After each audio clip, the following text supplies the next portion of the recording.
Hi, today I'm for the new Realme 11 Pro and I'll show you how to edit notification panel shortcuts on this device.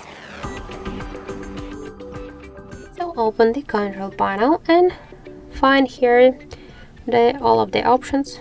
If you want to add here some options or remove some of them, or just to change the positions of the icons, we should click to the three dots, tap to edit titles, and just to add options from this down section, you should click on these pluses. To remove some of them from here by the same way, click to each of the red minuses. To change the positions of the icons, you should just hold it and drag it by this way. If you want to reset the changes, tap to the three dots, click to reset, or to save the changes, click to go back. So that's it, thank you for watching, and if you like this video, leave thumbs up and subscribe.